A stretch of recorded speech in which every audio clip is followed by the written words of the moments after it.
Hello and welcome. I'm Geraldine Wilkins, the Living Water Quilter, and welcome to Quilt Conversations Live. We are live on Amazon, YouTube, and Facebook. Hello, Sally.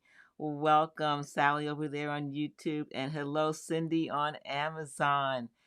How are you, ladies? I am excited to talk about something that maybe we take for granted when we were beginner quilters. I don't know where you are. Let us know in the chat. Hello, Terry. How are you? Terry is in California. She is watching from YouTube. Have you thought about, if you've been quilting a while, how often do you think about your quilting rulers, the ones that you use to cut fabric? How often do you think about it? Is it only when you're about to cut fabric? Do you think about, well, maybe I need a new one. Maybe I need to rethink the ones I have. Are they working the way I want them to get the results that I want? How is your journey? What journey have you had with selecting acrylic cutting rulers? I'd like to know, do you have a favorite? Are you still testing? Are you brand new to cutting rulers? Well, we're going to talk about that, and that is really a very basic beginner thing that sometimes we need to revisit if we haven't in a while. So let's get started. First, let's talk about our cutting mat. There are so many different self-healing cutting mats, and there are mats of different sizes. Now, I have Fiskars mats. I just highlighted that in the carousel for those watching on Amazon. I'll do an overhead shot to let you see. Hey, Cindy. Oh, you move over to YouTube. Okay. She's all right. I'm just glad you're here with us. You decide which platform you want to be at. Hello, Spice. Quo Spice. Welcome. So she says, I'm new and I have no real preference, but I'm leaning towards creative grids. Okay, she's on Facebook. We're going to talk about those rulers. All right, let's go to the overhead cam. So this is my Fiskars self-healing cutting mat. And it's the 24 by 18 inches, 24 by 18 inches cutting mat. It's a decent size. It's in between. I also have the larger one, the 36 by 24, which, 36 is usually what a yard is a good way to have for a permanent cutting station. This one is mobile, and it's good to take on different trips or to move from one place to the next in your home if you need to change your station temporarily. I also have rotating mats, and we'll get to that. But that's the first thing I wanted to talk about. The second is you need to care for your mat. So once you get your mat, learn how you need to clean it. Know that dull blades can ruin your mats. Did you know that? Dull blades can ruin your mats.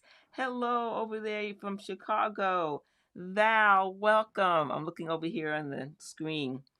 All right, finally, the Amazon has a phone app where I can read the comments, and it wasn't live, but now it is, so thankfully now I can read it. I don't need my glasses.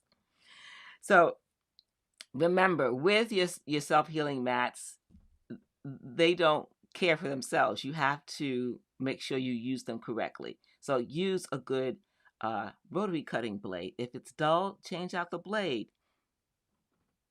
And don't leave your mat in direct sunlight. Exactly. Ask me how I know, says Sally. And Terry says the 18 by 24 is a great size for travel. I would agree. This is a good size. But the larger one is even better. And we're going to look at the rotating mat and how that can help us with our cutting. Now, the next thing is a rotary cutter, rotary cutting blade. And there are a lot on the market. This one I've had for a long time, and I like this one. I've used it over and over again.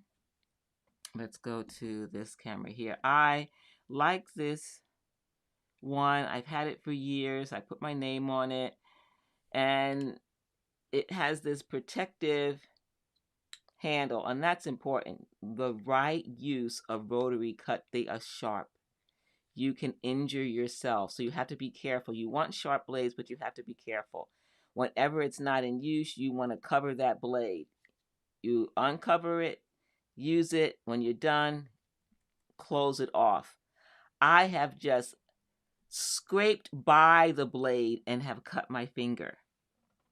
So be careful with these, but you need a sharp one. You want to protect your mat. When you have a dull blade, you will push down harder because you're trying to get through the fabric with a dull blade. So either you need to change out your blade. These are on sale now in the carousel. Like they're 29% off, so you can get a good replacement blade. If you want to sharpen your blade, you can do that. So this is before we even cut our fabric or consider rulers. We want a good mat. We want a good rotary cutter. There's some that are aeronomic. You find the one that works for you. I've tried 3 different styles, and I always come back to this one. This is a good old faithful. And then here are some replacement blades. But I can also sharpen the blades. If you've been here before, you've seen me talk about this one. This is, yes, Terry says she always closes her blade. Yes, good practice. Just make that a part of your regular routine. And even when you're cutting, you have to be careful. Yes, I've already cut my finger once before that needed 5 stitches. So please be careful. You can use a sharpener, and this is a dual rotary blade sharpener. It has 2 pieces to it. This piece here is the part that you would rotate. You put the blade in, you can see the blade inside. There's the blade. It screws on these 2 handles, unloosen, and then you put it inside this. This has 2 sides, a coarse side and then a smoother side, depending upon how much you want to sharpen. Let me show you a little video on how this works.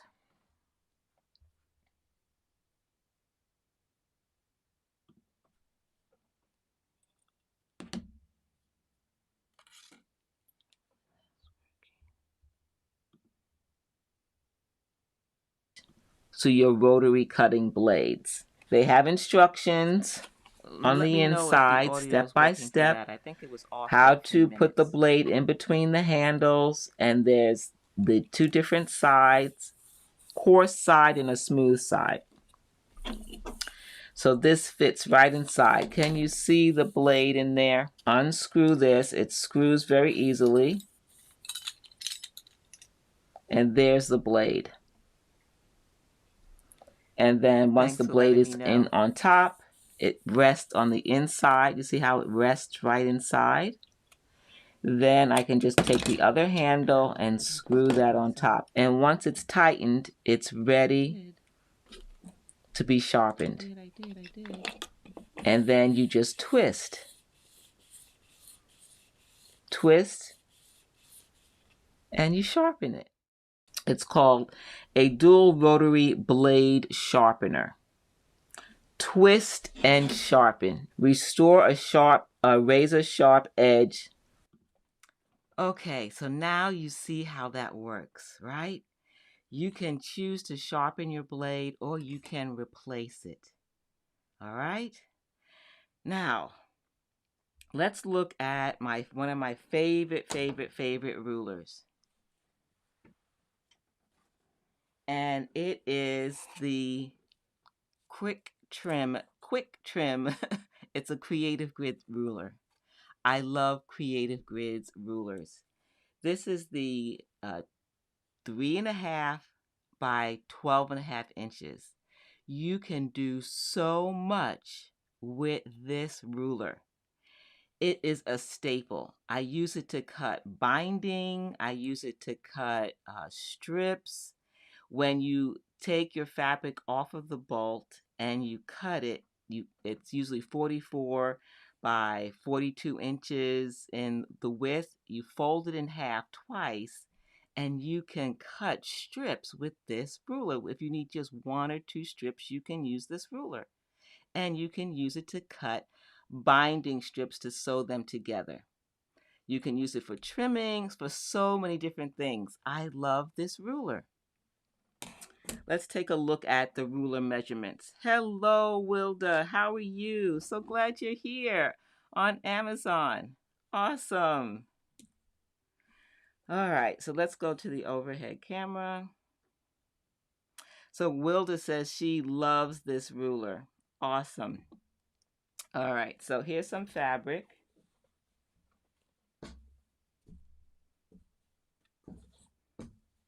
Let's try this. The thing about these rulers is that you need to figure out how to read them. If you are brand new to rulers, it can be confusing how you read a ruler. And one thing I like about Creative Grid rulers, well, there's multiple things. One, they have black and white writing on it so that you can read the numbers in light and dark fabric. So that's a bonus, right? That's a plus. When you have a ruler, there are 2 sides to the ruler. They start with 1-inch increments. So this first vertical line, solid line, is 1 inch. So if you want to cut something with inch increments using the vertical lines, you want to use this side of the ruler. This first dashed line is the 1/4 inch. 1/4 inch. That's critical for us quilters, right? If you want to cut 1.5 inch increments, you go to the other side of the ruler. So the first solid line, your first solid line is going to be 1/2 inch. Then the next one will be an inch from that to give you 1.5 inches. So the first vertical is 1/2 inch.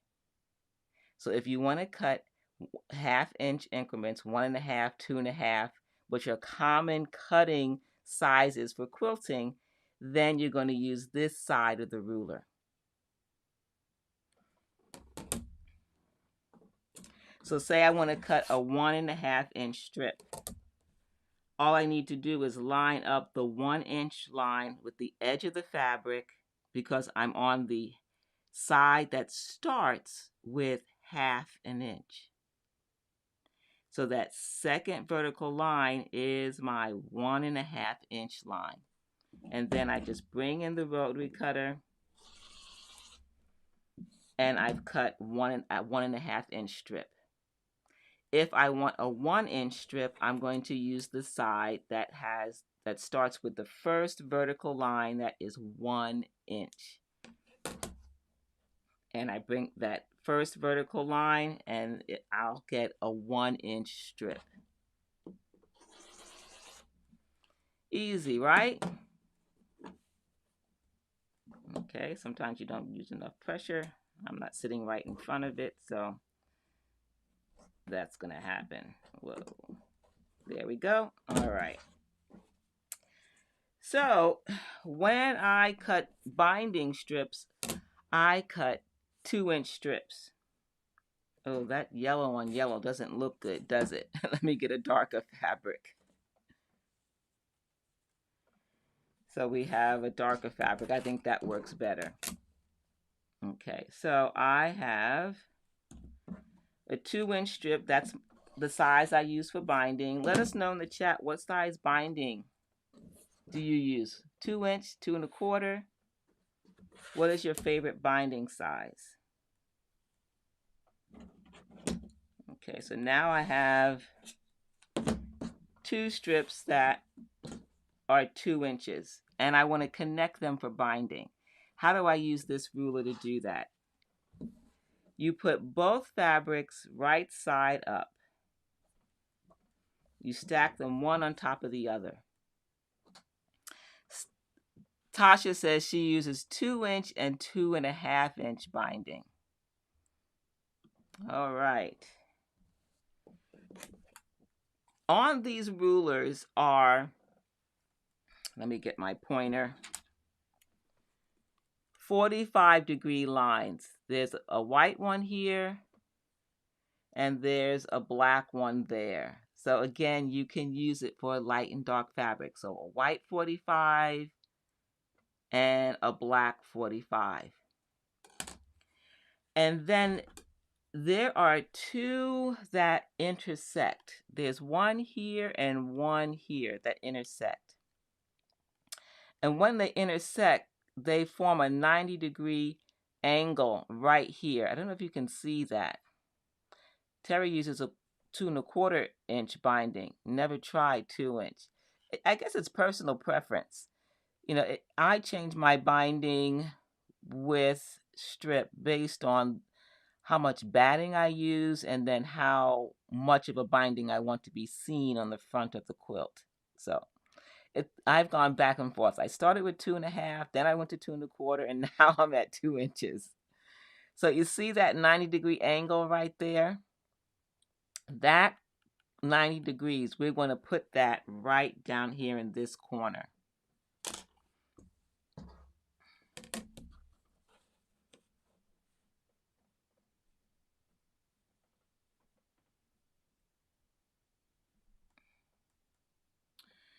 Yeah, that's it. Now, the other thing you can do is that you can bring it up here, or you can bring it down here. Okay. So I have the edge. It's probably hard for you to see. Let me see if I can zoom in a little bit.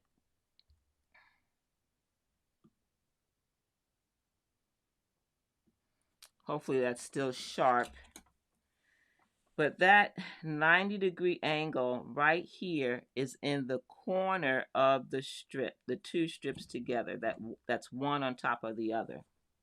You can get that up there. Okay, so I'm putting, see if I can get this on camera, this 90-degree right here is going, I'm putting the corner right there. Okay, corner of the fabric right in there. And the 45, the white 45 line should be at the bottom of the strip. Right here, this 45 is here, and the other 45 is going right here. But there's only a little portion right there. Okay, let me make sure these are lined up, one on top of the other. I always double check that. And since I'm not standing over it, I really can't see that it's good. Once I have that lined up, now I can cut this. And now I have the ability to create a perfect 1/4-inch seam allowance to stitch from this corner to that corner for a perfect attachment of 2 strips at a 45-degree angle. Have you ever seen this done with this ruler? How do you connect your strips when you are connecting for a binding to go a continuous binding? Isn't that fantastic? I love this method. I use it all the time. It's easy peasy. You learn something new every day, says Sally. Yes, yes, yes, yes. I love it. So all you have to do is line up these 2 45s. It's this one here, right? This is 145 and this is the second. Then you're putting the fabric in this corner. And you stack them one on top of the other, right sides up, right side up. And then you have your perfect 45. You're going to be able to piece this with a perfect 1/4 inch. Terry says, this is new to me. I have that ruler and never knew. All right. Fabulous. Awesome. All right. So that is one that I love. I love this ruler. This ruler is so versatile. Now, it also has holes in it so that you can do circles. Let me go back to the overhead camera again. So you see these holes? That's so that you can mark and then cut perfect circles. That's right. You have a large piece of fabric. You would put a pin in the center, and then you would take your marking tool. This would, of course, stay in the center. Let me go to a wider angle.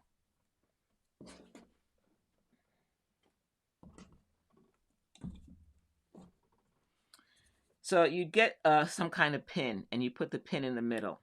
Once the pin is in the middle, you get your marking tool, and you put it in the size that you want. So if you're here, you want a 1, a 2. That means you get a 4-inch circle, right? And then you would rotate this around to get that 4-inch circle. Now I'm moving it because I don't have a pin. I could have put a pin on my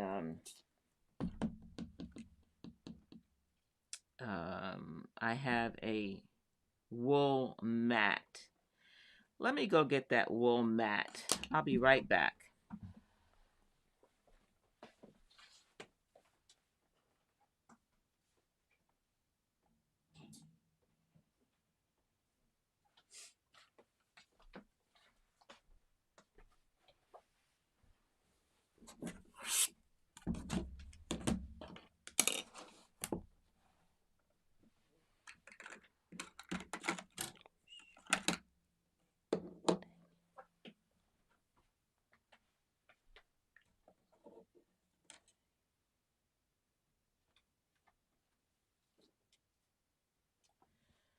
All right, I don't have a push pin close by, but you would put a pin right in here to stick to the fabric.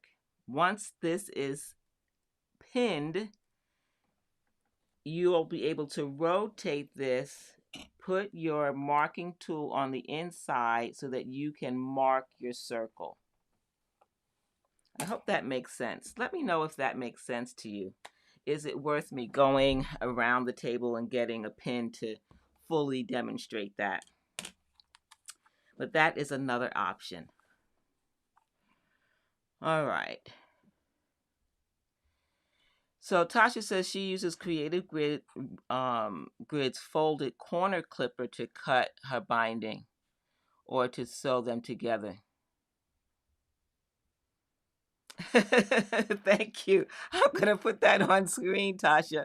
Tasha says these companies need to pay you because every time I watch a live, I discover another tool that she needs in her inventory. I must get this ruler. I love this ruler. Yes. Okay, Terry, great. It makes sense. Awesome. Hello, Benita. I'm so glad you're here. Fantastic. I agree with you, Tasha. They do need to pay me. That is coming one day soon. I am biding my time. So, all right. What's next? Square rulers. Square rulers. How many rulers do you have that are square? Let us know in the chat. How many rulers do you have that are square? Square rulers. Square rulers. Which size do you think are essential? Which are the square rulers that you think are essential to your rotary cutting of fabric? I've just highlighted one in the carousel, and it is the one that I have. Now, I have to confess, I've had a lot of many different square rulers. And I have latched on to Creative Grid rulers. I just have. I love these rulers. Tasha says she has too many. I have slowly replaced my rulers with Creative Grid rulers. And one of the reasons is because they have this built-in grip system. These little dots grip the fabric. This same grip system is along the edge of the ruler, all the way around. All the way around the edge. Terry has a 1, 3, 6, 9, and 12-inch square ruler. Wow, awesome, Terry. I think I have some smaller ones. I think I have a 2.5, because that's a common size. A 2.5-inch squares are common. But the ones that I use most of the time is this one. This is a 9.5. And if you are new to quilting, how do you read these rulers? It can be confusing in the beginning. It was for me. Again, just like the strip ruler, the rectangular one, this has 1 inch on this side. This side, the first vertical line starts with 1 inch on the right and on the top. Then if you rotate it to the opposite corner, turn it around. Oops, here we go. Now you have your 1.5 inches. So this first vertical is the 1/2 inch, like we talked about before. Oh, wow. Tasha has 2, 5, 6, 3, 4, 12, and 18, and 20 square rulers. Wow. So you have everything that you need. Can you see the difference between here and here? This is that grip system along the edge. I love that extra grip on the bottom of the ruler that helps grip fabric so it doesn't shift while cutting. I love that. So when we are squaring up blocks, having the 1/2 inch is fantastic. And so that's what I want to show you today. Let's do a little demo. Let's go back to this one, and I'm going to pull out a little bit. That zoom is a little bit too tight. Okay, that's better. So if you need a square piece of fabric, a certain size, say you need a 5.5 inch square. It has to be 5.5 inches square on all sides. Each side measures 5.5 inches. Which side of the ruler do you use? For efficiency, which is what we want, we're going to use the side that starts with the 1/2 inch increments, that first vertical line. And if you notice that the 1/2 inch side, the dots are black with white lettering. And the opposite side, the whole inch side, is white dots with black lettering. So that's a quick identifier which side you want to start with. I'm right-handed. This may be different for you if you're left-handed, but I will put this side, because I want a 5.5 inch square, I'll put it on this side. So then I know I have to go, here's my 1.5 inch dot. Not going to be able to see that. I need light fabric. 1.5 inch, 2.5, 3.5, 4.5, 5.5. That quickly I can see the 5.5 inch. So there's my 5.5 inch. That vertical line is what I want to line up right here. And I want to do the same thing on the bottom. So very quickly you can figure out, here's my 5.5 here. Here's my 5.5 on the horizontal. And where those two meet, that intersection is going to be the corner of my square. So now I have to cut off this excess so that I can have 5.5 here, here, here, and here. And that's how quickly you can get the right size.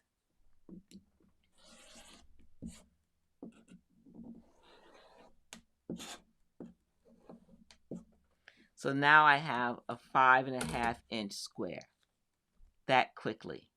If I want a 5-inch square, I'm just going to rotate it to the side that starts with 1-inch increments. That first vertical line, I always look at what is the first full vertical line, and that's how each one is continuously done. So here we go. 5 inches, 5 here, 5 there.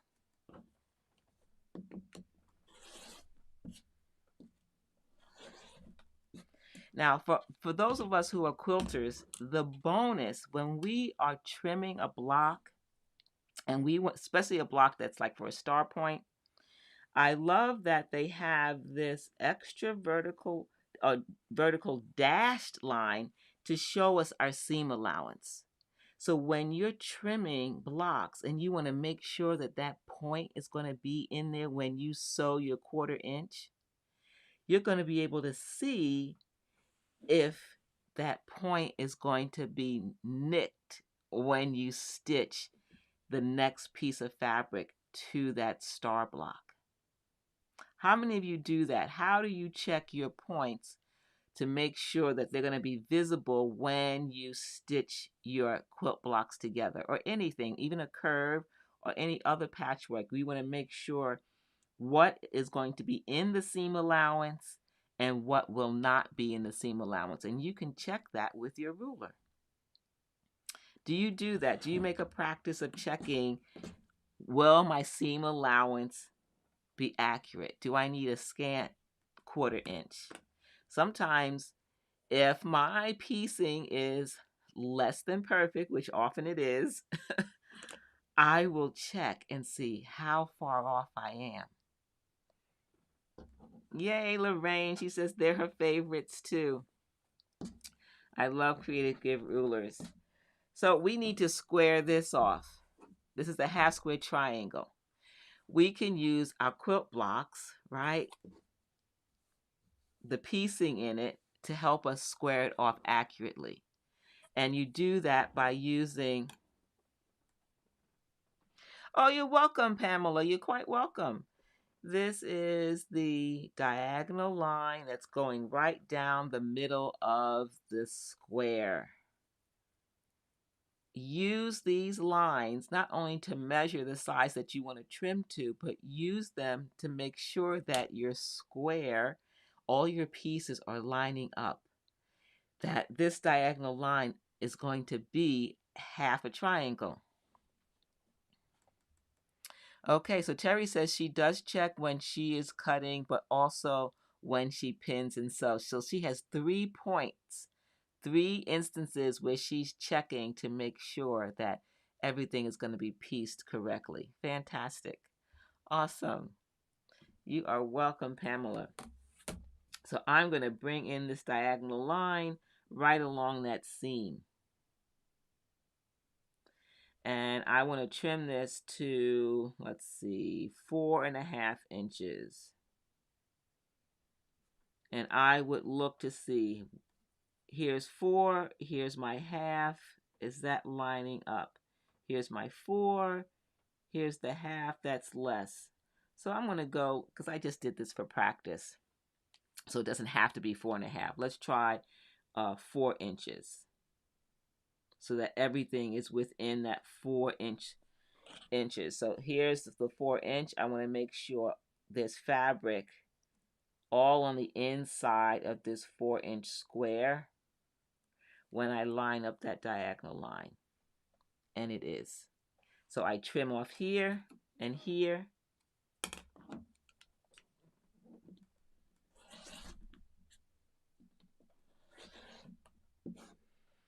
Then I'm going to rotate this and do the same thing again, lining up the diagonal line and making sure that this 4 inch line is on the edge that I just trimmed on both sides. Once that's lined up, I'm ready to trim that off.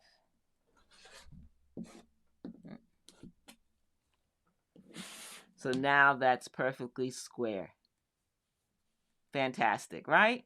Easy peasy. Reading rulers just takes time, right? So this size, this 9-inch, 9.5-inch square is perfect for small quilt blocks.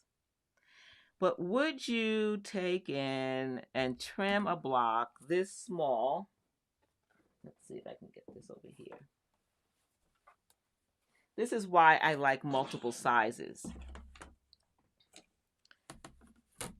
I wouldn't use this big ruler. This is a 12.5-inch square ruler to trim a 4-inch block. It just becomes too cumbersome. Yes, you can do it. Yes, you can still do it. And if it's handy, you'll probably do it. But look how far my hand is way back here trying to line this up. And then I'd have to hold all of this ruler. That's why a smaller one, having a smaller one is more convenient. So I have a 9.5-inch that I use for blocks that are 9.5 inches or smaller. Now, of course, I can get like a 6.5. That way, when I have like a 3.5-inch square, I can use an even smaller ruler. That's an option. But this one so far is working for me. So I don't use a smaller square. But I definitely wouldn't use this big 12.5-inch to cut this small block. That's why I like having different sizes. Okay, so what is the benefit of this one? This one is, I guess, an older one because it doesn't have the grip system on the edge like the other one, the 9.5-inch. Remember, I've been slowly changing out my older rulers that were not creative grids into creative grids. And so I purchased them at various times. And they have now since added this nice grip system along the edge. You saw that in the 9.5. So this is one that's a little bit older. This is probably one of the first ones that I purchased. Also, what I like, let me see. You see it on this one? Let me just double check.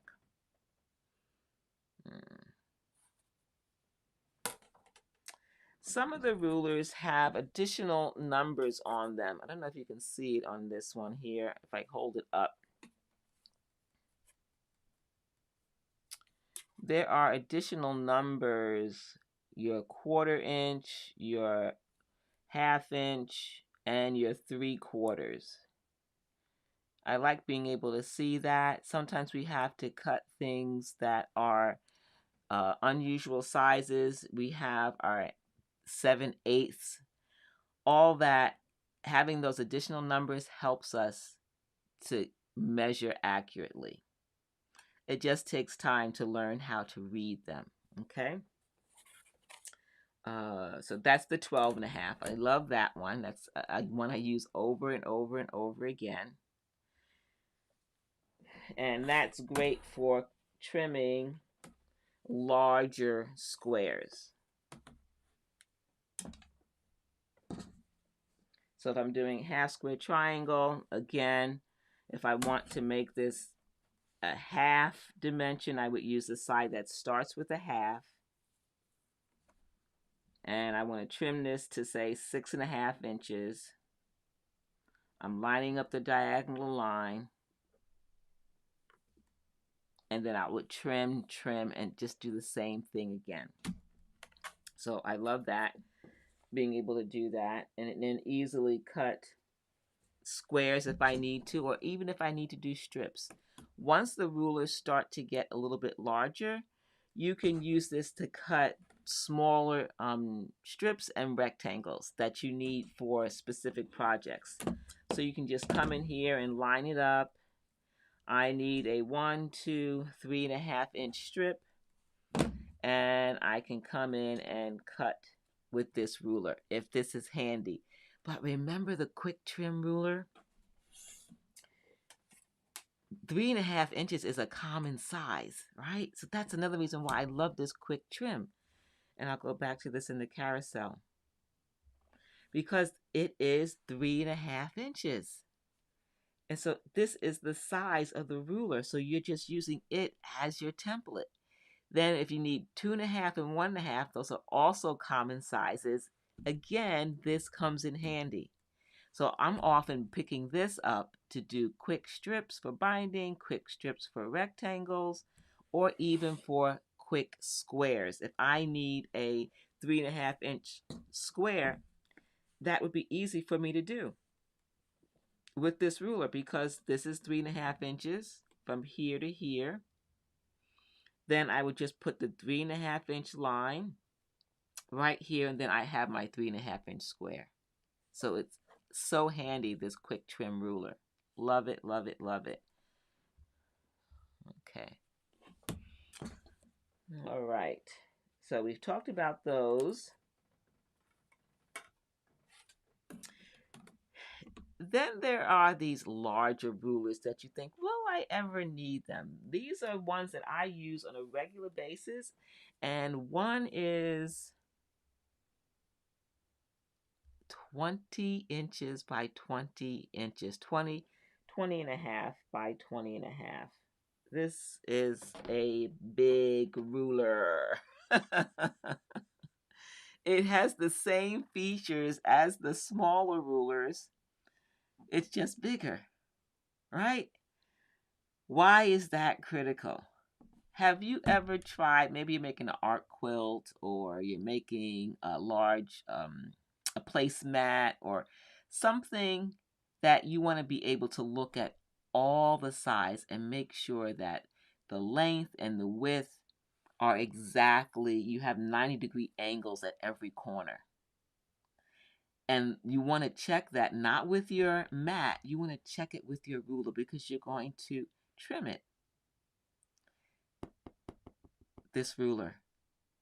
This fits most of those projects. You can cover the whole placemat. You can cover most art quilts if they're, of course, 20.5 inches or smaller. But that's why I like this. If you wanted to square off a fat quarter, trim off the salvage, and bring it down a little bit under the 22 inches, you get the 20 inches by 18, and you wanted to make that perfect, you can measure that with this whole ruler. It fits underneath this ruler. I love having this large ruler. So see, Tasha says she loves hers.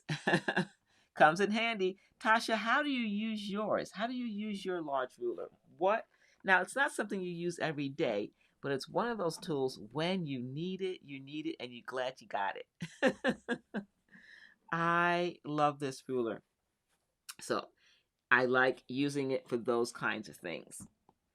Okay, that's that one. And then there are our long vertical rulers. Long vertical. I'm going to reach over here and grab that one. See if I can get to it. There. All right, here we go. Just here, put that there. How many of you have one of these? And what size do you have? I have the 8.5 by 24.5. 8.5 by 24.5. And I use this a lot. I use this when I'm cutting yardage and I need to cut several strips and I want the ruler to cover the entire piece of fabric. How many of you use this and how do you use it? I'm curious. There are a lot of quilters watching this. So Tasha says she uses her 20 by 20 for squaring larger blocks and when cutting t-shirts for t-shirt quilts. Fantastic. That's a good idea. I like that. Because those t-shirts, I'm sure they you want to get them exactly the right size, and having that large ruler keeps everything in place and you can see corner to corner to corner that it's square. I like that idea. Awesome. So this ruler has, of course, the same features, right? It has the awesome grip on it. It has the white and black writing. The other thing I like, I'm going to go to the overhead camera. I didn't mention this in the other rulers, that their numbering system, they have these larger ones and then they have smaller ones in between. Can you see these smaller ones? These small incremental ones in between. This is 1.5, 2.5. So from here to here, if you're using this side of the ruler to cut, here's your 1 inch. If you want a 1.5 inch strip, they give you a larger number to see rather than a tick line or a straight line so that you can see that quickly. I like that feature.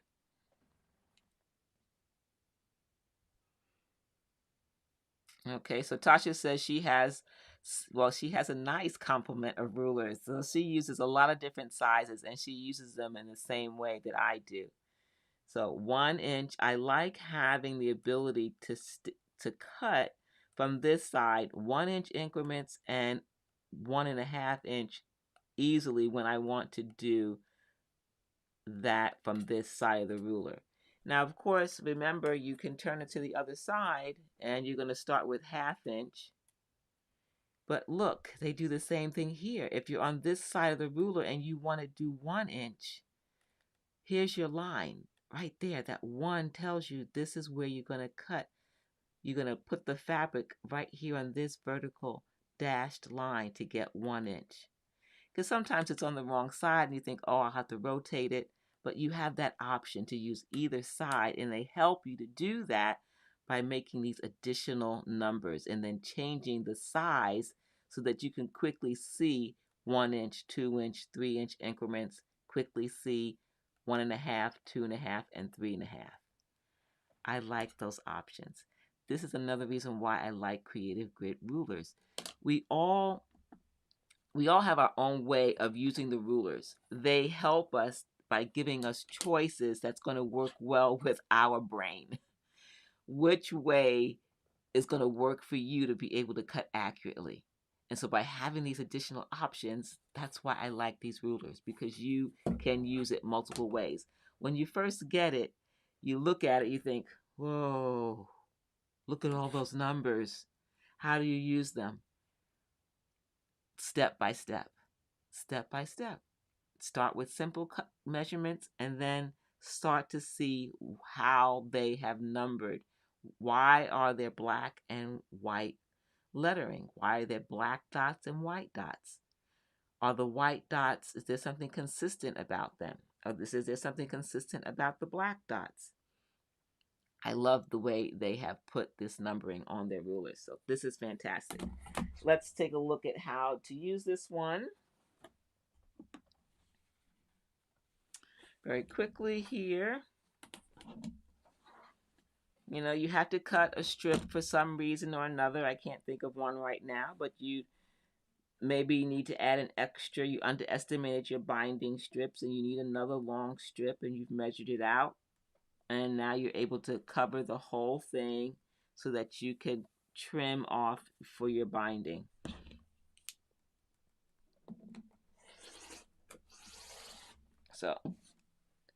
So fast, so easy to get the size that you want. Love that. Okay. So now we're going to head to a specialty ruler. How many of you watching have heard of the Stripology rulers? The Stripology rulers. Raise your hand if you've heard of the Stripology rulers.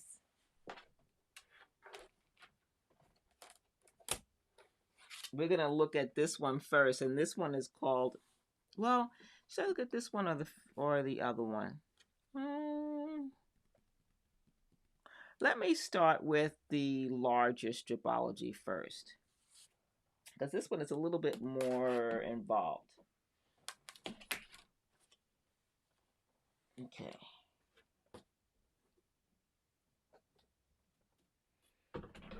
Okay, here is the Stripology ruler. This is another big ruler. Let me know in the chat if you've heard of the Stripology ruler. Have you heard of this ruler?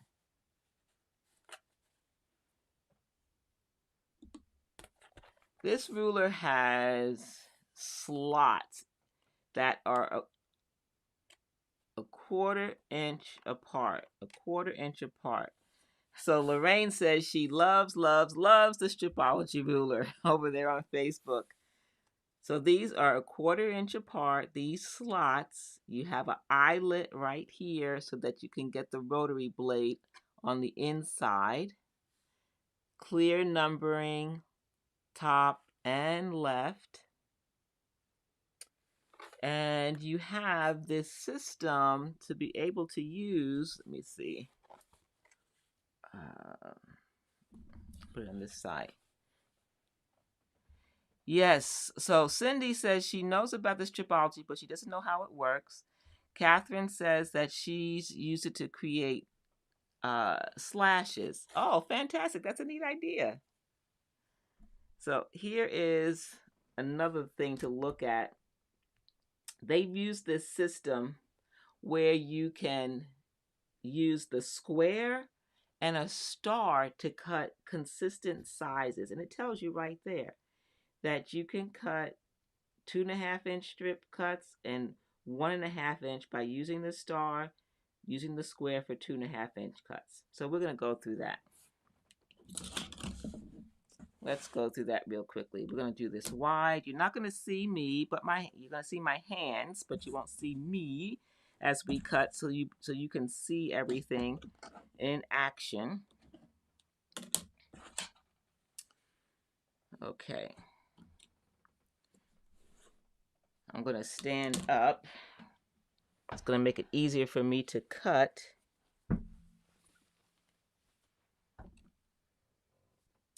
So again, these are individual slots. And they are a quarter inch apart, right? No, they're not a quarter, they're a 1/2 inch. Let me double check. I don't know why, for some reason, I'm doubting it right now. No, they're a 1/2 inch apart. Sorry about that, 1/2 inch apart. But let's take a closer look at this. So each one of these sections has that grip system on it, on the bottom. Do you see this white square? This white square is 10 inches. That's our pre-cut size. There are a lot of patterns out there that use a 10-inch square. So if you have yardage, you can use this to cut it into that 10 inches. So that's something to note. There's also a dotted dashed quarter-inch line just outside this first zero. This is where you get your clean edge. But you can also do 1/4 inch increments, like 2 1/4 inch binding strips. That's another option. Okay. On the bottom, again, we can do a 1/2 inch cut, whole inch, another half, etc. And you can use this square and star system to create 1.5-inch cuts and 2.5-inch cuts. Let's take a look at how that works.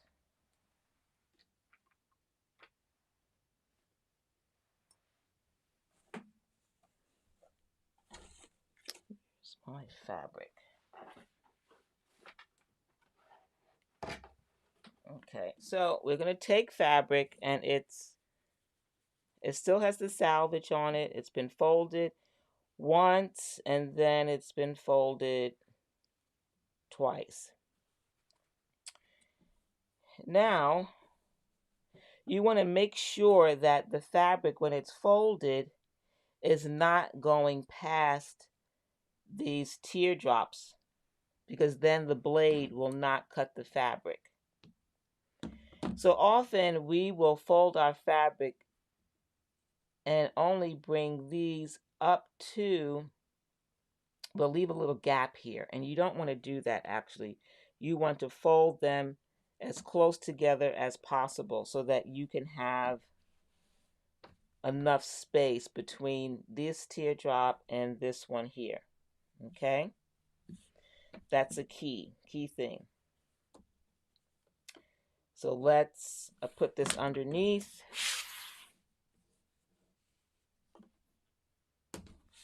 You always want to have excess fabric to the left of the 0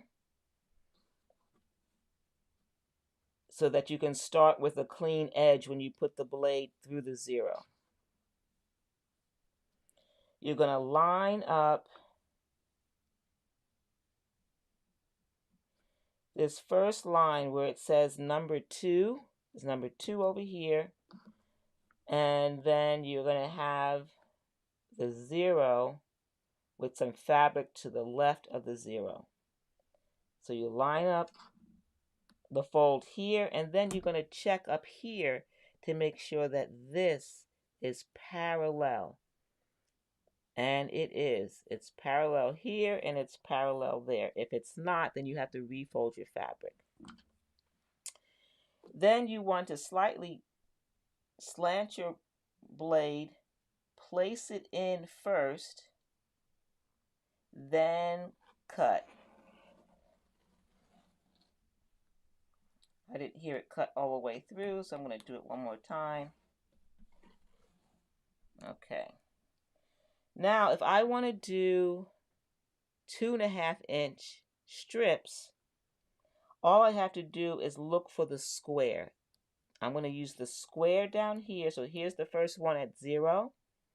The next square is at 2.5. So here's the next square.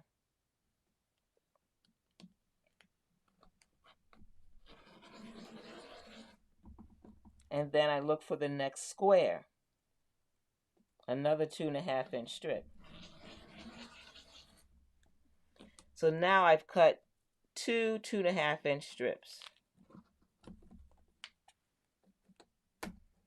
This is left over, 2.5 and 2.5. Let's see, put that down.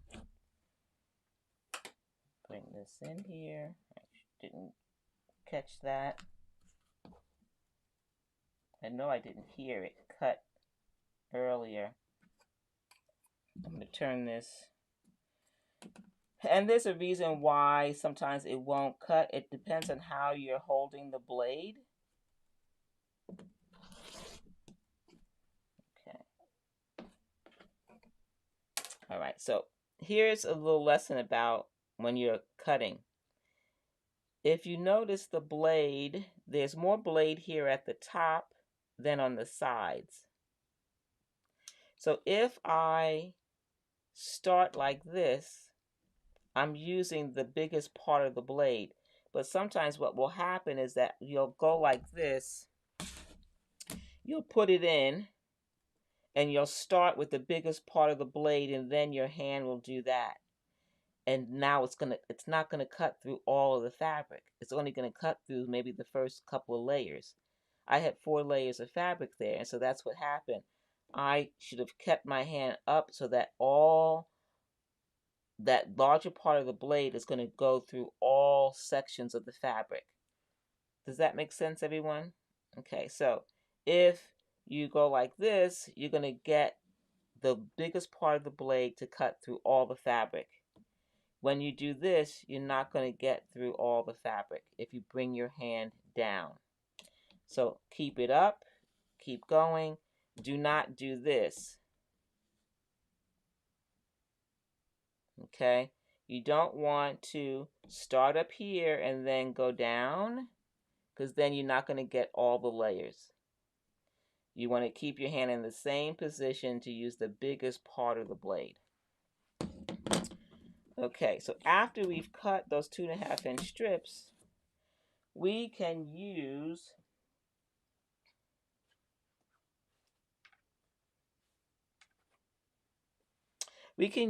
the 45-degree line to make diamonds. Or we can subcut. So let's see if we subcut this into 2.5-inch squares. So we can just turn this down, bring the salvage to this side, line it up with our cutting mat.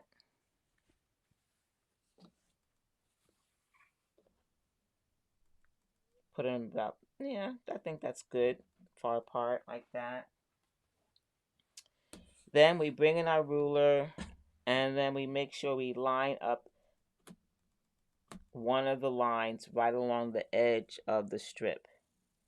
When you line up one, the second one should line up if it's lined up correctly. If it isn't, then you just remove the ruler and you adjust. So I see this is the last cutting part right here. Here's my 0, and everything looks lined up. I see a little bit off here. Now, I would normally press the strips out so I don't have that fold. Because that doesn't lay completely flat. But for demo purposes, I'm not going to do that at the moment. I'm just going to check it like that. I think that's fine. Okay. So now I want to cut this into 2.5-inch squares. I start with the 0, and I look for the square.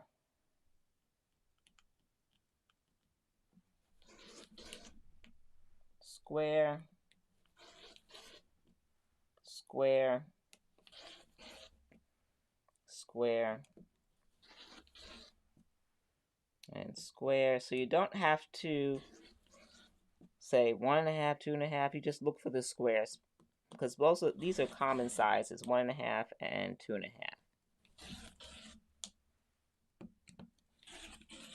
Okay. So just like that, you have all these 2.5-inch squares. How many of you have had patterns that had a gazillion 2.5-inch squares? All these are 2.5, and then this is the waist. That's the waist, and these are all 2.5-inch squares. Have you had to cut 100, 200 squares? So easy, right? I love this ruler just for that reason.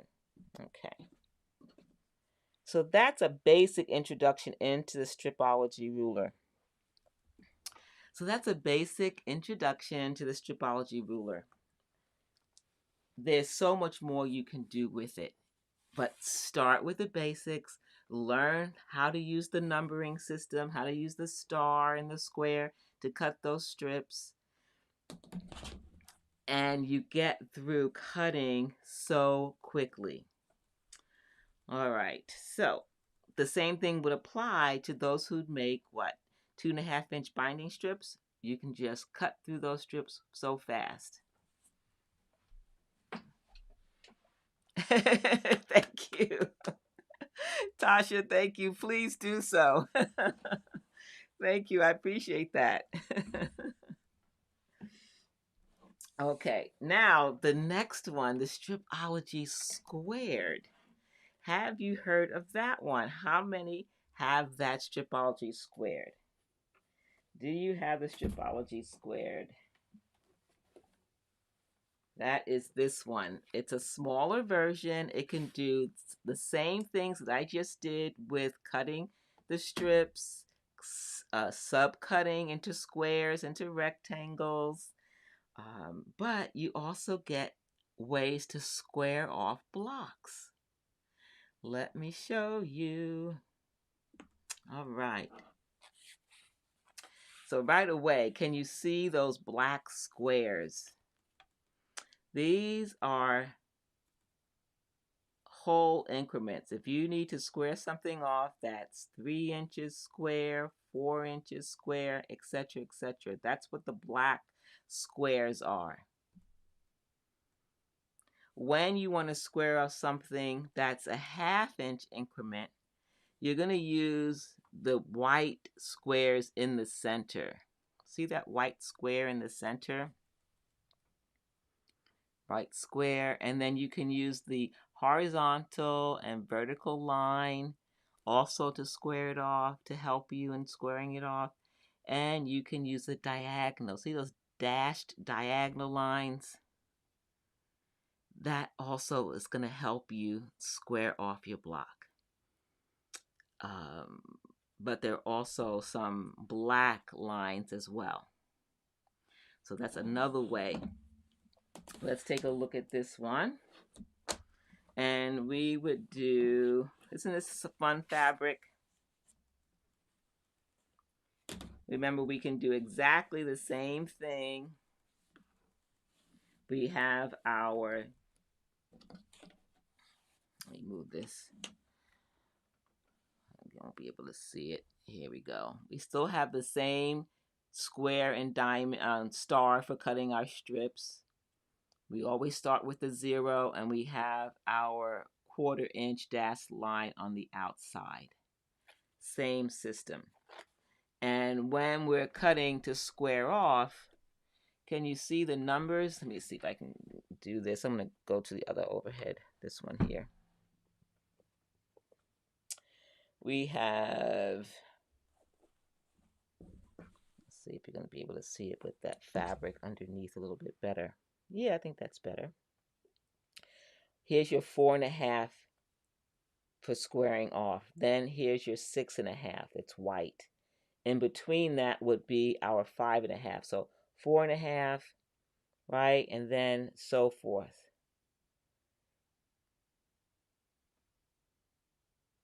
All the way up to 12.5 inches to square off a 12.5 inch square block. Okay.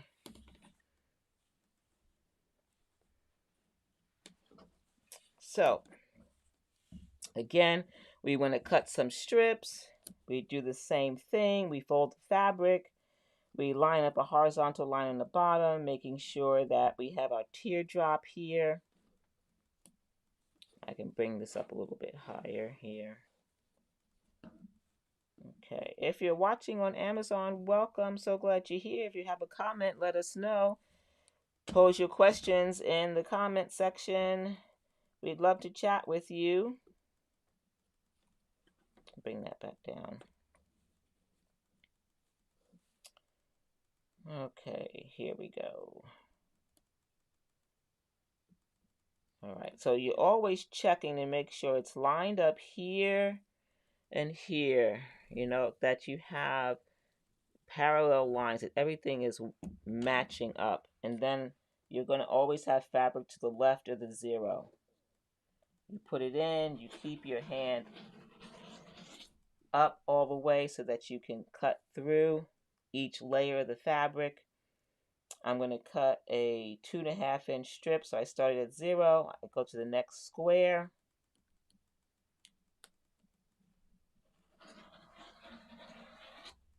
Okay. So I have a 2.5 inch strip. Now what if I want to make some diamonds? You can make diamonds with this by using the 45-degree line. Where is that? Which is this one right here, 45, that goes right through. Now you can use this or the other Stripology ruler to do that. All right, but then you can cut through multiples. Now, what measurement are you going to use? Since it's a 2.5 inch strip, you're going to cut on 2.5 inch measurements, right? So I'm going to line this up with the 45, which is the black line coming out of the corner along the edge of the fabric. Black line, black line. It's a dashed line, by the way, dashed line.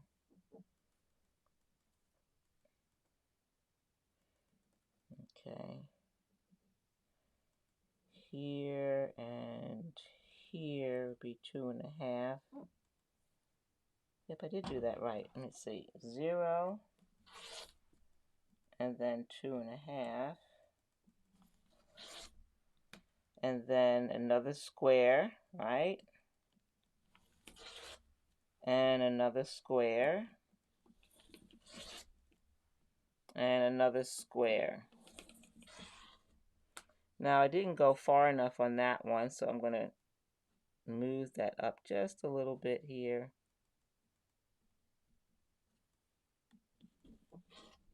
Okay. So now I have perfect diamonds. Of course, that was on the fold. Perfect diamonds that fast.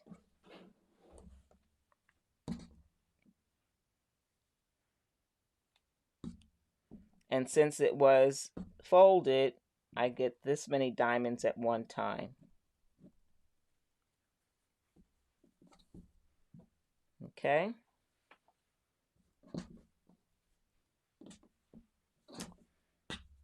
Another thing that we can do is, because it's squared, we want to be able to trim a block. And this is my quickly pieced pinwheel. Pinwheel, is this called a pinwheel block? It's half square triangles. And remember I said that there are dashed lines down the center. I can put that white dashed line right down this block, right down and on either side to line it up. Right here. And then you have your vertical and horizontal as well.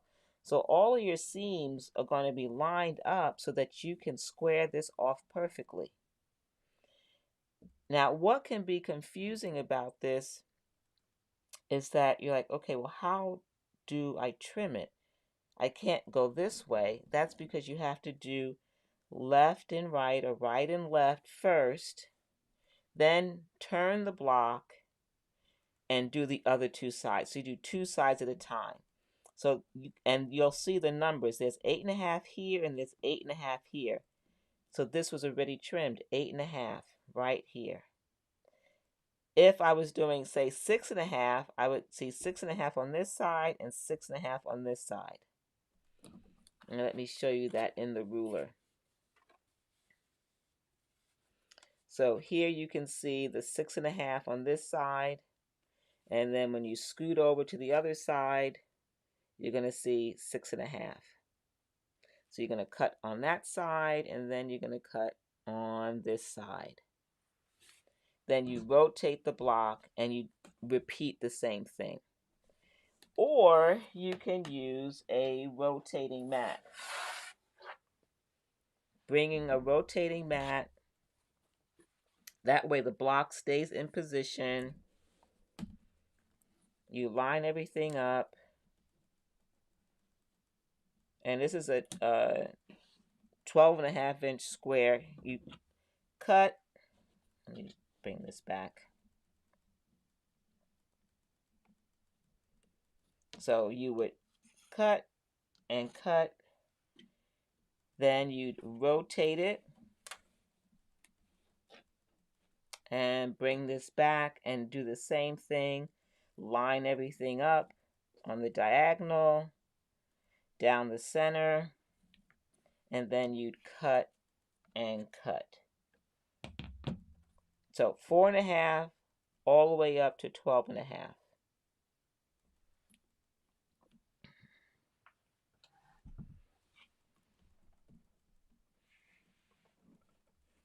So this is the Fiskars rotating mat. I like this rotating mat. How many of you have a rotating mat in your collection? At first, I didn't really use one. I didn't think that in my early years in quilting, I didn't think it was necessary. But then as I started to make more and more quilts and had to constantly turn, if you have to trim 20 blocks or 50 half square triangles and you have to turn it, having this is so much quicker. It's so much easier and efficient to have a rotating mat. So Cindy says she has one and she loves it. Fantastic. And I have two sizes. This is the 12.5, and then I have I have actually two smaller ones, a 6.5 and one even smaller than that for really small half square triangles. Yes.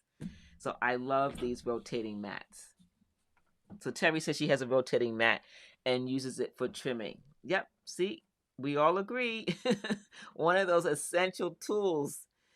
It's one of those things that once you experience it, you think, why didn't I get it sooner? So I love that. Okay, so what is next? We are almost down to our last couple of rulers. Was that the last one? I think it was. We did the quick trim ruler. We did 4 square rulers, a rectangle ruler, the big one. We did 2 Stripology rulers. So I think that's all the rulers that we did. Now, if you are up for it, I still have one more thing I want to share with you. And it is connected to our process of getting good rotary cutting mats, getting a good rotary cutter, getting having good sharp blades. All of this is connected. So Gail on Amazon says that she's just getting prepared to buy supplies and materials and watching videos. So this is a great introduction, Gail. I hope it has been on some of these essential rulers that many of us use. The square rulers, the stripology rulers, things that help us cut strips, cut squares, trim blocks, so that we can piece our quilts accurately. Because it all starts with the cutting, right? And before that, the fabric prep, which I'm going to talk about fabric prep on Friday. So if you are just joining me, or if you've been here a while, Friday we're going to talk about fabric prep. I'm going to go through the next series for us in Quilt Conversations Live is those 10 steps that I shared last month. And you just arrived here. Well, welcome. I'm so glad. Oh, she's in Massachusetts. Gail, welcome. Welcome to Quilt Conversations Live. Don't forget to hit the follow button so that you'll get notified when I go live on Fridays and Wednesdays, and you'll know what we'll be talking about. But for the next several weeks, it's going to be about preparing fabric, all the different steps that we use to help make not only have fun with quilting and not have frustration, but having the right tools. Having the right tools minimizes frustration. Would you ladies on Facebook and YouTube agree having the right tools matters? Oh, thank you, Val. You're welcome. I just made a new purchase.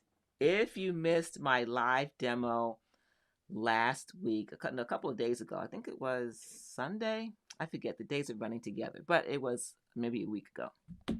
I got a new iron. I got this new iron, this new Oliso iron. And maybe you were here for that. Maybe you weren't. I don't recall. Let me know if you were here and if it was helpful. I'm going to share that little unboxing that I did for this iron. Here we go. Let's get started. Let's see. Here it is. So it's a smart iron. What is a smart iron? This one is the Pro Plus. Cindy says she's so jealous she wants one. Yep, we save for the right tools. That's what we do so we can have tools that last a long time. This is my second Oliso iron. And the first one was like this in that it has the iTouch system. And I love that. You don't have to keep turning the iron up and down. As you're pressing, it just stays in one position. And it was a good friend named Wilda who introduced me to Oliso irons. Thank you, Wilda. And this one is called Smart Iron because it's a professional iron. It has a unique sole plate. Right tools equal efficient quilting, says Terry. Yes. Yes, that can be said of a lot of things, and especially quilting. And so I look at tools like you, Terry, as an investment, and my time, investment in longevity of good tools. This one also has 3 ways to use steam. You can use steam vertically, you can use steam horizontally. Isn't that amazing? And then you can intermittently press the steam so that it comes out when you want it, or continuous. I love that option. So when you get it, it comes with, a little introduction and a way to sign up for your warranty. And it's only 3 steps to get started. It's not complicated. But remember, always read the manual, because they always have specific instructions of do's and don'ts. And you want to make sure that your iron will last a long time. The manual is not an encyclopedia. It's not a lot to read, a lot of visuals. It's in your cart. Yes, awesome, Tasha. She is saving. She has put it in her cart. Awesome. She had one for about 13 years. Yes, awesome. And it stays hot, very hot. I love the long power cord. The cord is long and it swivels. The end of it swivels. So I like that. Comes with your water dispenser. That dispenser, 2 of those dispensers fills the tank. It won't go over the maximum line. So I like that. It was not hard to get started with this iron, and I really enjoyed it. Doing the demo live, and it was,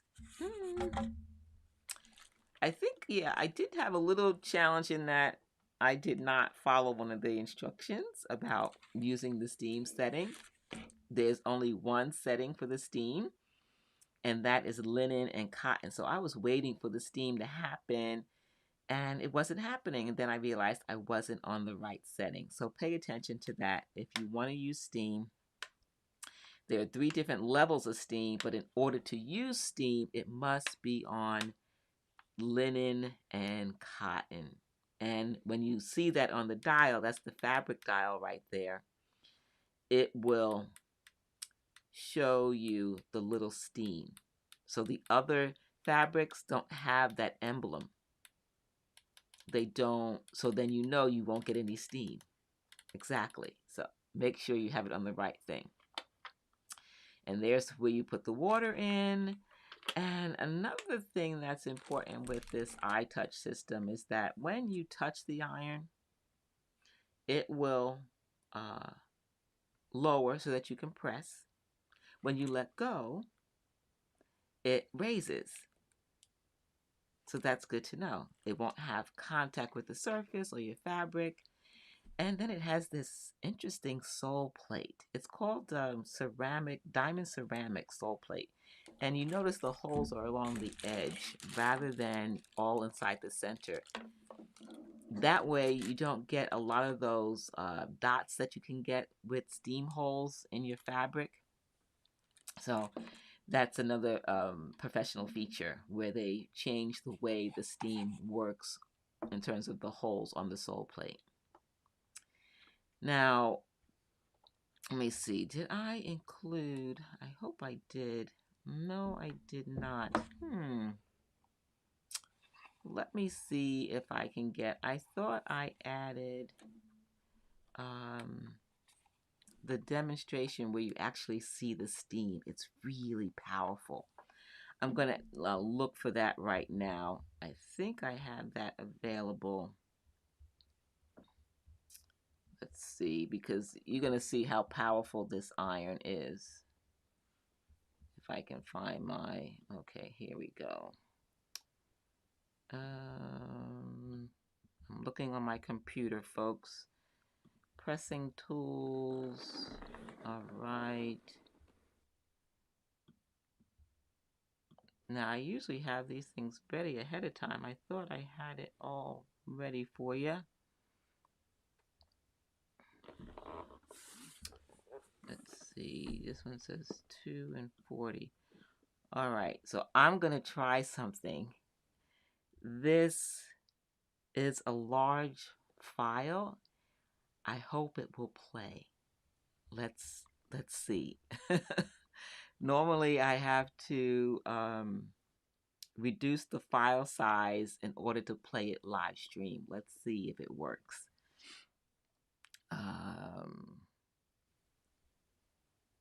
Let's see.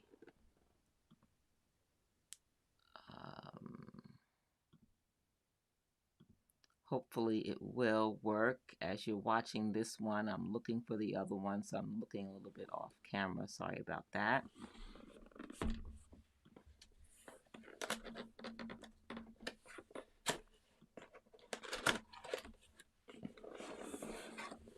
And it's a little bit longer. Let's see, 5 minutes. I think this is the one. Let's try it. Let's try it, see what happens. The Oliso Pro Plus Smart Iron with auto lift. Looks like it's gonna play. It's for clothes, sewing, quilting, and crafting. It has unique pro features. Hopefully that will work. It includes a detailed user manual, a water dispenser, and a long power cord. It's gonna go through really fast.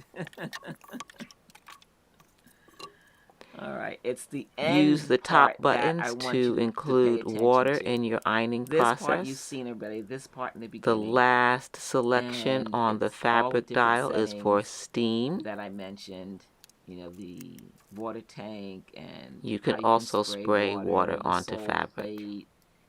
That's unique. It's a the diamond ceramic flow sole plate allows you to get into is great for professional ironing. I like that.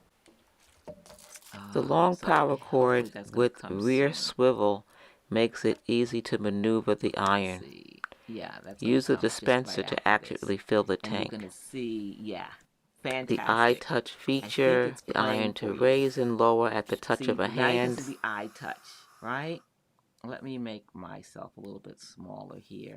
Use the steam setting. You can see. By turning the fabric selecting dial to the very end, linen and cotton. You can see that. And the select one of 3 steam settings and wait for the iron to warm up. Once it's warm, it's off. Look at that steam. The steam is ready to use. Only fill to the maximum line. And you need to quickly steam something. The swivel cord is convenient. On the back, so that when you're ironing, the cord doesn't get. You can also spray water directly to fabric. Directly and quickly, because the iron gets so hot, it doesn't. The steam setting is very powerful for horizontal and vertical steam applications. You can turn the steam off by turning the dial all the way down and moving the selector to no steam. Wait for the iron to reset for no steam. Once the green light is solid, you're ready to go. No steam ironing. The Oliso. So, what do you think about this iron? Powerful, huh? Wow. So it's not only good for quilting, it's good for household use, for curtains, because you can do that vertical steam. And that was powerful. Now, if you missed my live demo here on Amazon, it's not on YouTube. It's only here on Amazon. Come to my Amazon channel, amazon.com/live/living water quilter. And you'll see the iron. It's called unboxing. Because you'll see how I demoed on fabric and how powerful when you press that steam vertically, how it was going against the fabric. You can see that steam. It's amazing. Anyway, if you want to see the full demo where I'm pressing and doing all that, then you can watch the replay. Okay, so that's the iron. And the last thing I want to show you is something called, it's new to me. It was provided to me by Clover. And sometimes we need to press a hem. And if we use our fingers next to the iron, that can be a little dangerous, right? So I tried a couple of different hemming tools that you would use with an iron. And this one was sent to me by Clover. It was gifted to me, and anything I share is my own opinion. They have not told me what to say or anything like that. This was gifted to me, and I'm sharing with you my experience with it. So they have two. They have the hot hammer, and then they have the hot ruler. So this is the hot ruler. And what's interesting about it is that when you put this, when you put it on the garment or fabric and you want to use it to create a hem, have you ever used a hemming tool before? You know that you have to put this on top of the fabric, right? And then you're going to bring your iron in, right? You're going to fold the fabric over. You're going to bring this in. This is your hemming tool. You have measurements on it, and then you're going to fold it over and then put your iron over so that you can create that 1-inch hem or whatever it is that you want, right? When you put an iron on this one, this does not get hot. It gets warm. So you can touch it and reposition it for the next spot without burning your fingers. Amazing. The other thing that's interesting is that the back of this, whatever material this is, this grips the fabric. It doesn't stick, but it grips. So it stays in place. And whenever you read the writing correctly, then your measurements, like you see clover, I always look at that clover to make sure that all the measurements are in the right direction. So I can do that and press. So I did an experiment. I said, let me see how I can use this to make cloth napkins. Have you ever made a cloth napkin? Here's some examples to make a cloth napkin. I make a cloth napkin. You want a nice mitered corner. Look at that mitered corner. I use this tool, this hot ruler, to make that perfect mitered corner. And to do the hem all the way around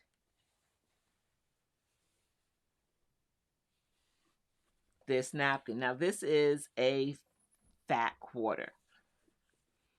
A fat quarter. You can make a napkin, a cloth napkin, very easily with a fat quarter. Get your favorite fabric and make beautiful, easy hems for your napkin with perfect mitered corners.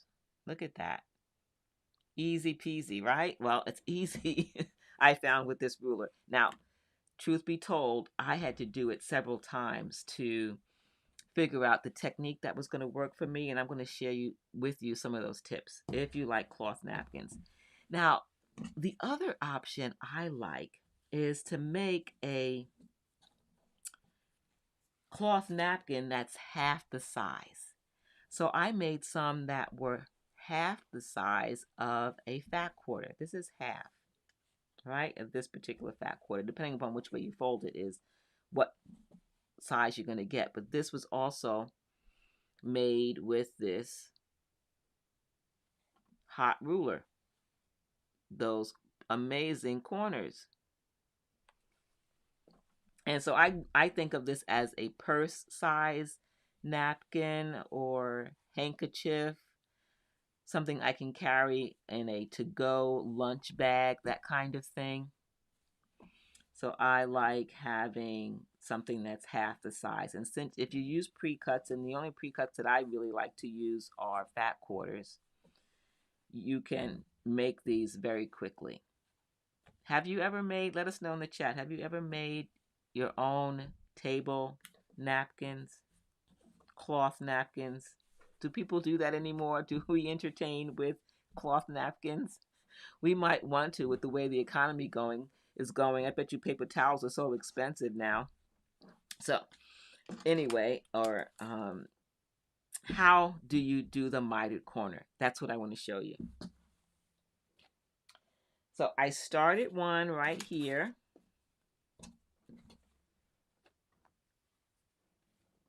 Here's one that I've started. I haven't stitched it yet. It's partially glue basted down. This side is not done. These corners are done and glue basted down, ready to be stitched. Okay, and this side I've started the folding process.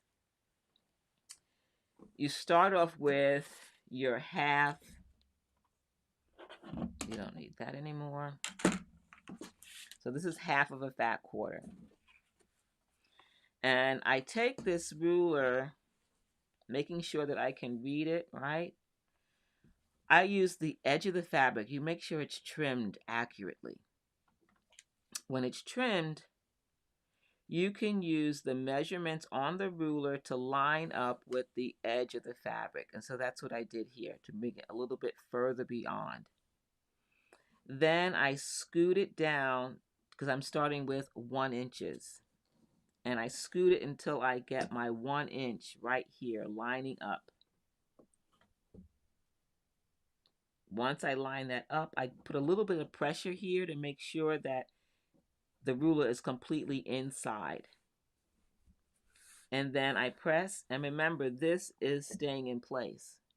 The fabric actually sticks a little bit to this. It's like a felt. It's hard to describe. I've never seen this type of product before, but it sticks to the fabric without it being tacky. It's not tacky. It's not like glue. It's almost like, what's that, those picnic tablecloths that have the cloth back. It's similar to that, but it's not, if that makes sense. So now you press, right? And because you put the iron on this, and this does not retain heat, you can actually pick it up because it's not metal. You slide it over and then you press 1 inch. You go all the way and you press 1 inch. Good to go. And you do that on all 4 sides.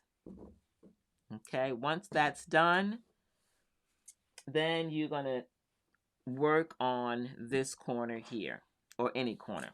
And I want to show you how that's done. Hopefully we can get in nice and close. Let's do that. Okay.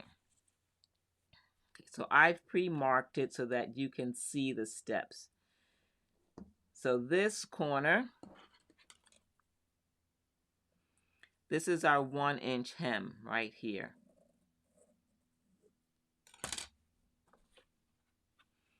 Okay, so I put this in. That's 1 inches. Okay, and the same thing on this side, 1 inches. So that was done. Here is the 45-degree line, 45. That is the critical part. You want that 45 right there in the corner. Then you take this corner and you bring the point up to the 1 inch line. See how it's 1 inches here and 1 inches there. There and there, as long as I got that lined up. There we go. Okay, so that's what you have, and you press that. And what ends up happening is that this ruler is, the point of the ruler is here underneath the fabric, and this side of the ruler is here and here. See that 90-degree angle is right there. Once you have that, you want to fold this back so that you have a triangle. And so this edge is lining up here, and this edge is lining up right here. This lines up here, and this lines up there. You want exactly that. Should I do that step again? Let me know in the chat. Is this making sense to everybody? The first thing I did was my 1 inch hem. And I used an iron and I pressed it. And I did that all the way across. And then I did it on this side. Same thing. 1 inch hem. Now that I have that 1 inch hem, I take this corner and I use this 45. Now this has to be the 45 in this corner. If I do this, The 45 is not in the corner. You need that 45 in the corner. Once that's in the corner, you want to put this point right on that 45. And what happens is you have 1 inches here and 1 inches there. You can see that creates this 1 inch square. This ruler is underneath here, right there. Then you take this and put it on, well, after you do that, let me go back. You're going to do that, and then you're going to fold this down to that the point is right here on the edge of the fabric.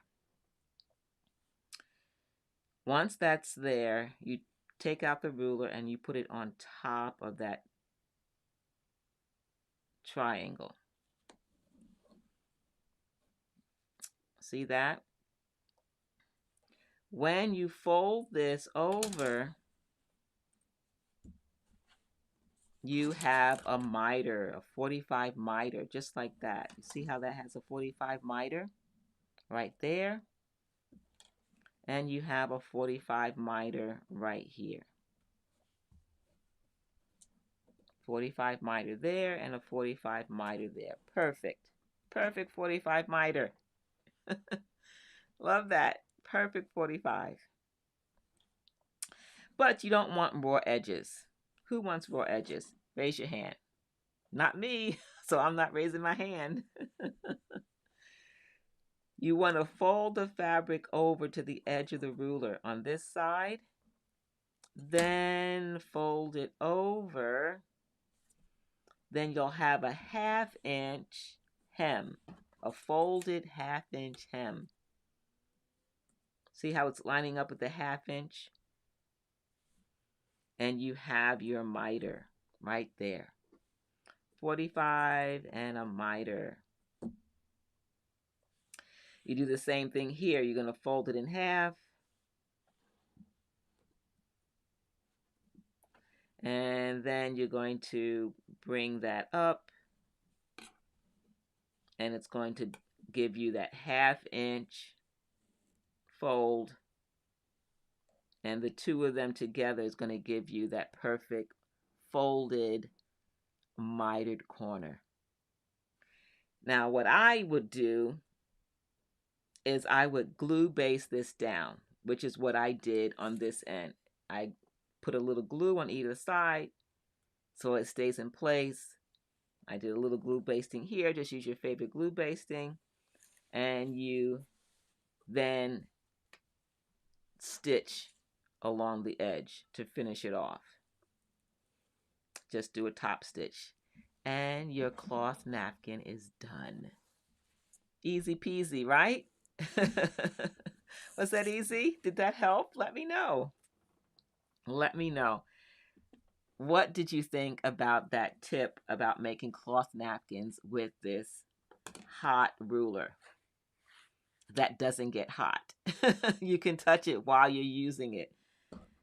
It does the job. It doesn't shift when you are using it. It stays in place, and you can put an iron on it and you can touch it because it only gets warm.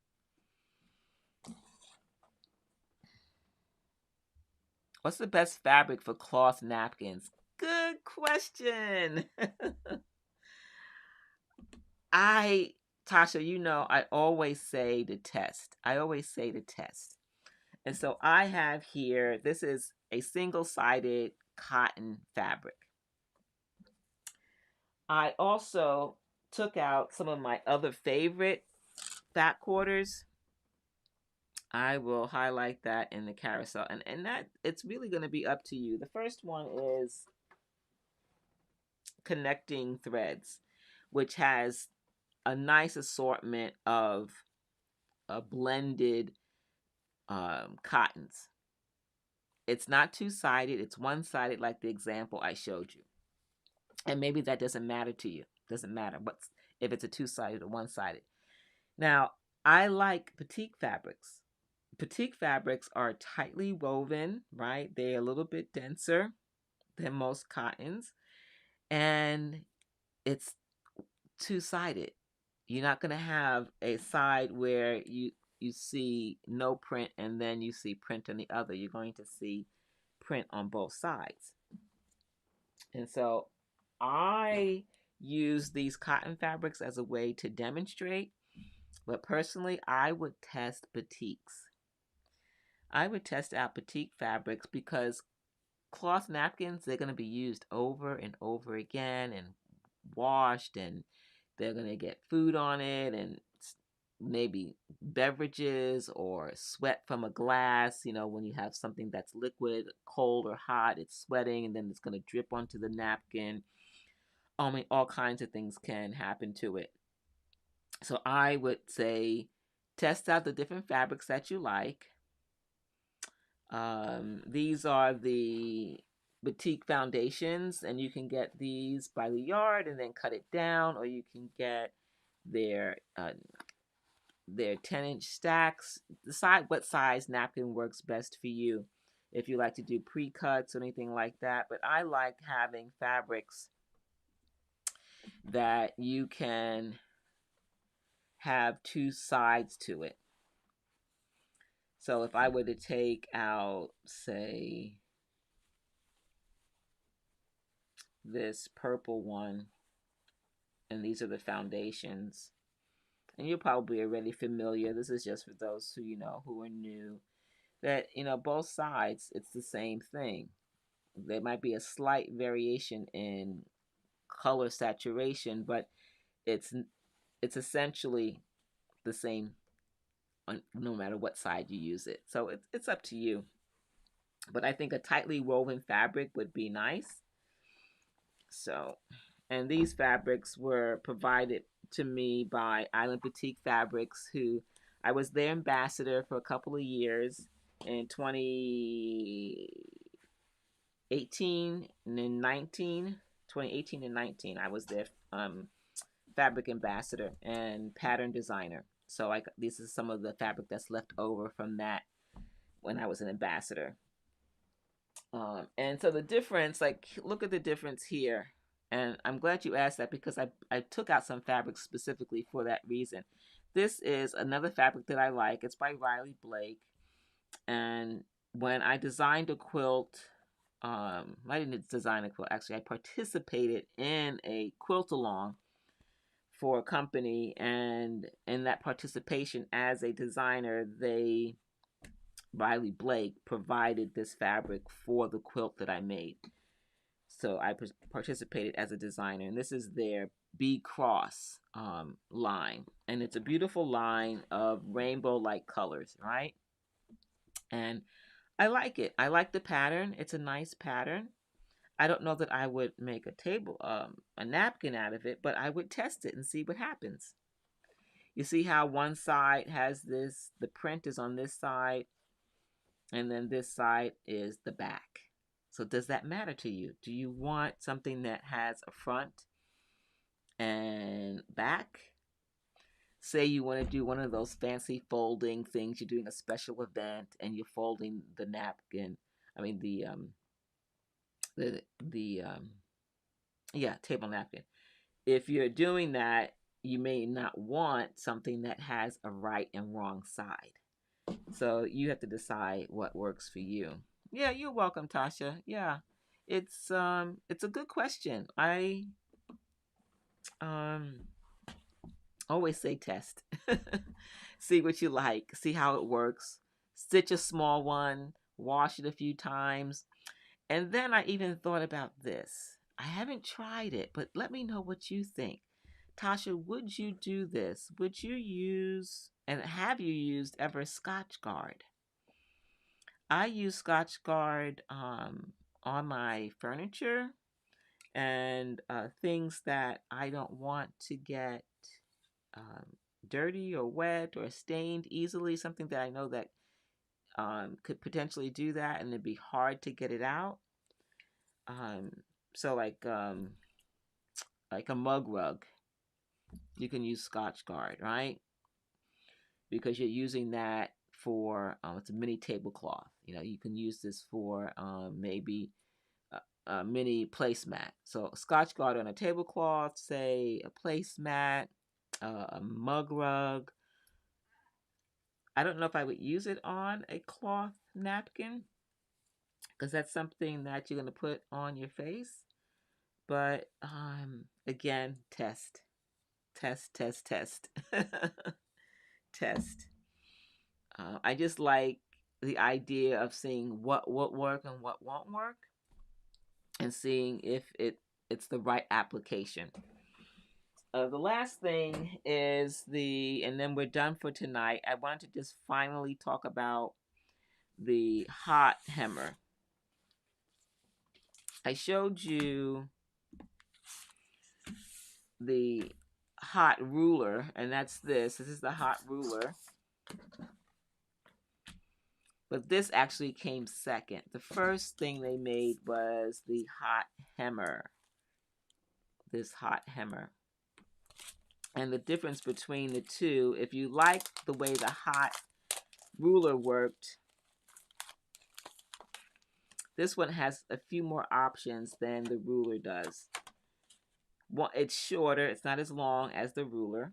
So if you're doing a hem over a long distance, you might want the hot ruler instead of the hammer.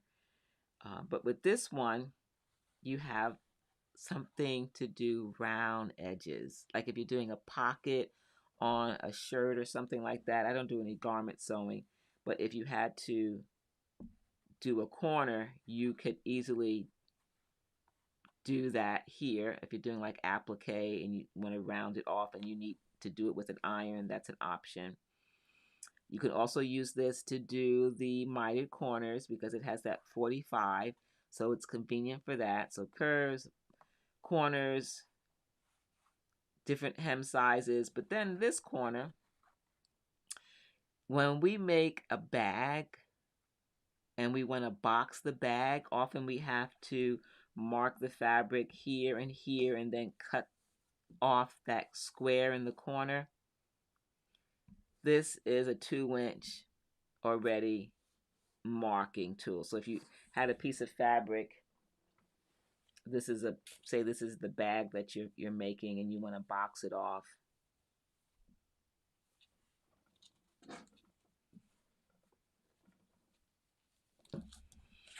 You want to box off these corners, you can just bring this in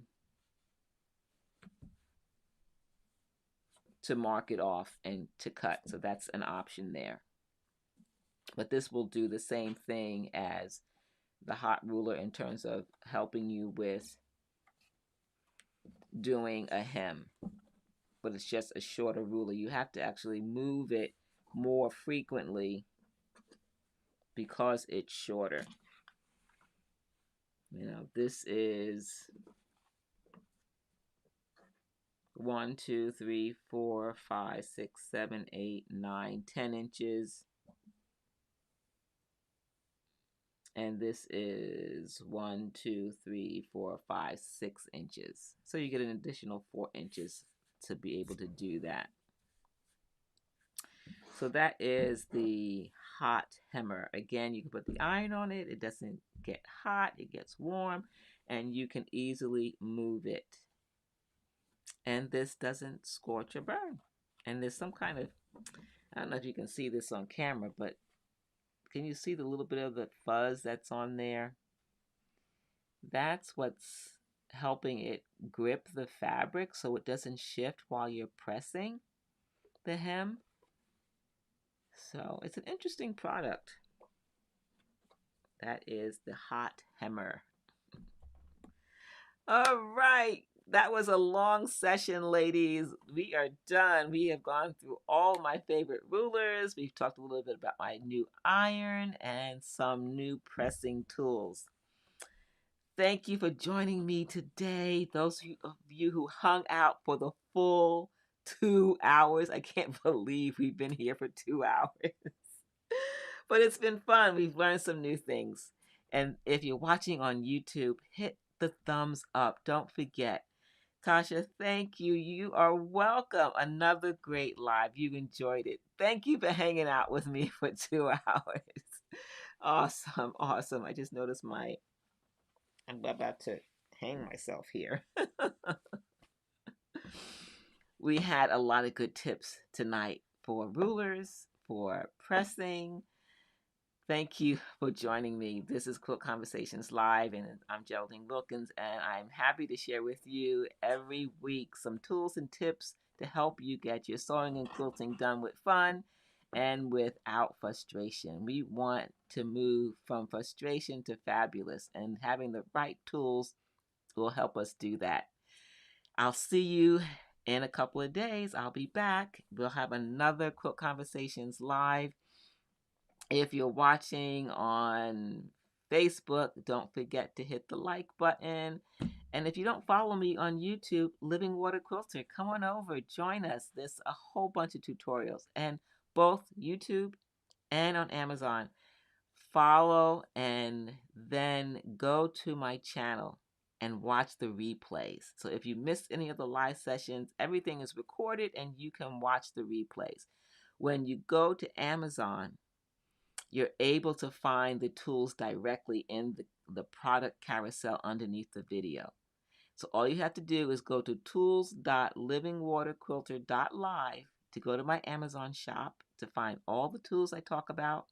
And when you scroll down to the bottom, you'll find all the past live streams. So if you haven't seen that before, maybe I can show that to you real quickly and then I'll sign off. So I want to make sure you know how to find that. So here is the iron. That's the color I got. And of course, you can get it in different colors. What color are you going to get, Tasha? Are you going to get the pink, the purple, the turquoise like me, or are you going to get yellow? Tasha already has her iron in her cart. She is saving and she can't wait to get hers. So let's go back to my shop. This is my shop on Amazon, where you can see not only see here at the top, I'm live right now. It's showing you that. There are photos of different things that I've made and shared with you, and it has all the tools and supplies for that. Then you can see some of my videos, little short mini demos on different tools. Those are usually 2 minutes or less. Most of them are a minute, less than a minute. Then under that are the lists. I'm going to close out this one here so that you can see there's multiple lists. Pick on the one that you're looking for, whether it's office tools or sewing and quilting tools, free motion quilting or ruler quilting.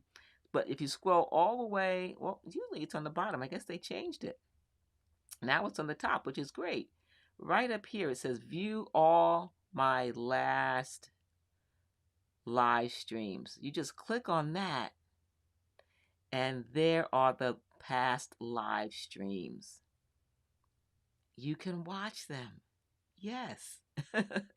If you missed one or you had to leave early, but you wanted to stay, just come back. Come back and you can watch it. Awesome. All right. I am signing off. Thank you for joining me. I'll see you at the next Quilt Conversations Live. I'm Geraldine Wilkins, Living Water Quilter. Take care, Tasha. See you next time. And thank you so much for all your kind words tonight. I really appreciate it. Thank you. Thank you. See you next time.